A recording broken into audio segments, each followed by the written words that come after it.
Ooh, before we get into this, did someone answer that question that you posted up about him? Oh, no, I don't think anybody did. But even if they didn't, you can answer it. Is it License to Kill? It's License to Kill, right? License to Kill. That was one of his first movies. He was very young, Benicio del Love Toro. Benicio. I love him. A lot of people will get it mixed up because Harvey R. Bardem was in Skyfall, and they kind of look alike a little bit. Like, so if I say it, like sometimes people are like, "Is it in Skyfall?" I was like, "Nope, that was his twin." This man was in License to Kill, baby. The Phoenician Scheme, the new film by Wes Anderson, starring Benicio del Toro and a slew of others. The regular stock company is here. We get Willem Dafoe, Bill Murray as God at one point.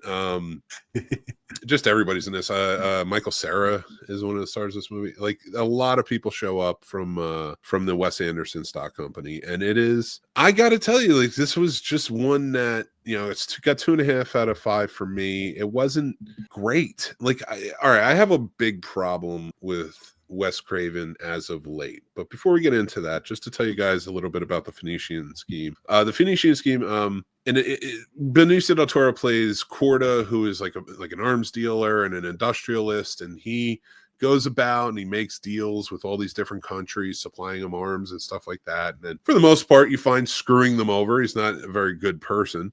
And now he realizes that there's going to be a big gap in his debts, and he's going to lose his entire fortune. So he takes his daughter in tow to go to all of his investors to see if they will fill the gap for him. And while he's doing that, somebody is hunting him, and they keep trying to kill him. So it's an interesting tale. I like Wes Anderson movies. I like his directing style.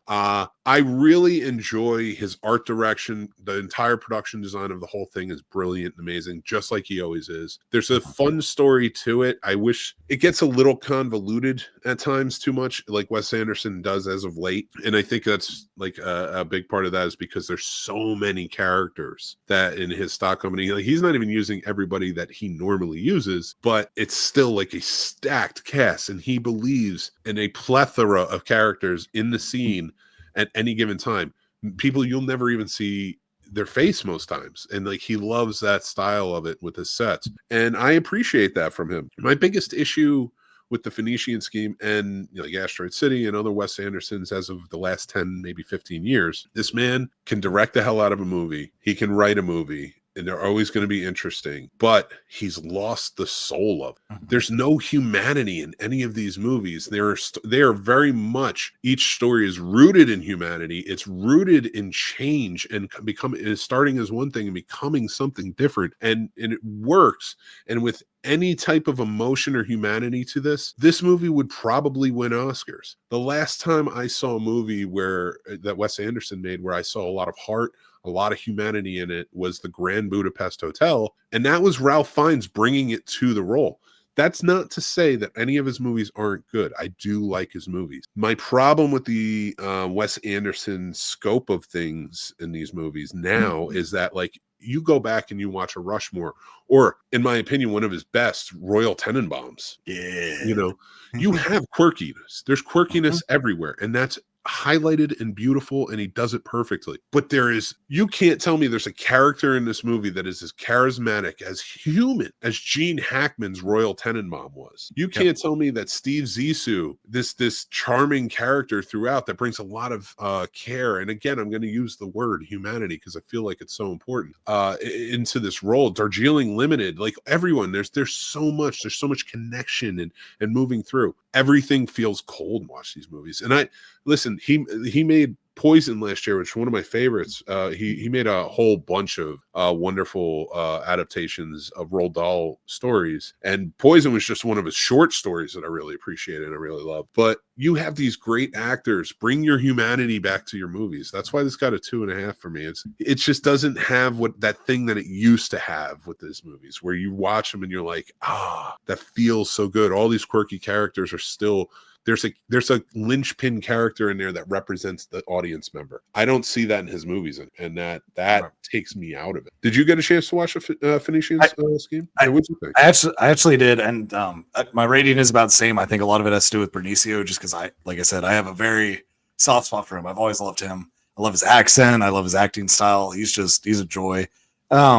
like you said, Wes Craven, I do enjoy his movies because I will never say he's not talented. He's very talented. But like you said, it's hard to make that connect. And for me, whenever I see these, this is like me going to an art museum. I can absolutely enjoy it. I respect it. But I'm not going to sit there and be like, everyone should go to the museum with or go see art with me. Like I know what I'm in for with him. For whatever reason, his lighting and his camera angles, it just reminds me of The Dentist's Office, his last couple movies. And it's not a bad thing. It just kind of reminisces me into there. And his movies are kind of flat like that. Like I've never had a dentist be super personable where I'm like, that dentist was awesome. I can't wait till my next checkup. Absolutely not. It's very floss, this and that, we're done. And that's kind of how his movies feel like. Here it is. Here's the set. Here are the characters. All right, we're done. And it's just like, okay, well, thanks. And rewatchability, always goes into my rating factors. I will probably never watch this again unless someone's begging to see it and I have it. And then it's like, well, I'll watch it again with you. But I don't think you can ever willingly just catch me just being like, hey, let's go ahead and watch this again. Yeah, this is definitely not one that's going down. And again, you're right, because this is a great cast. Benicio del Toro is great in everything. I love him. So I'm right there with you. And for me to watch this, and he's such a charming individual, playing an extremely charming individual, but very toned down. And I was like, let him be the free one.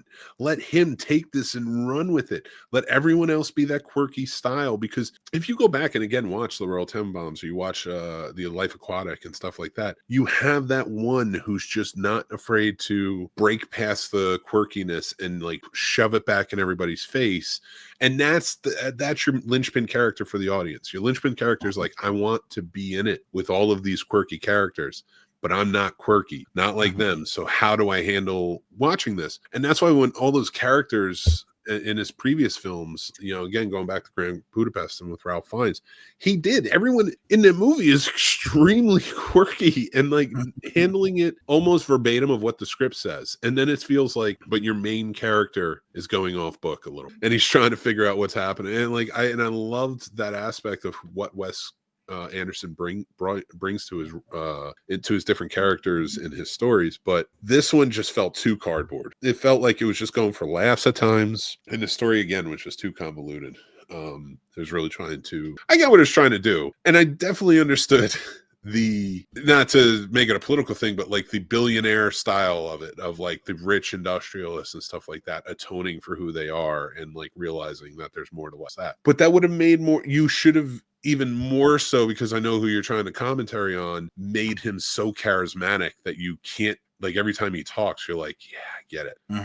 Like he was good, but you're playing that quick, like, and he's matching everybody else. And it's like, he needs to be above it.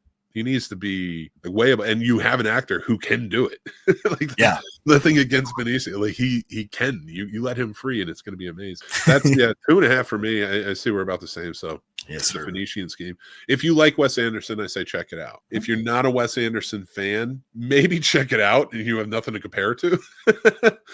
But I would say go back and watch like his first like 6 or 7 because they're brilliant. Yeah. All right. But thanks for watching that one. Now let's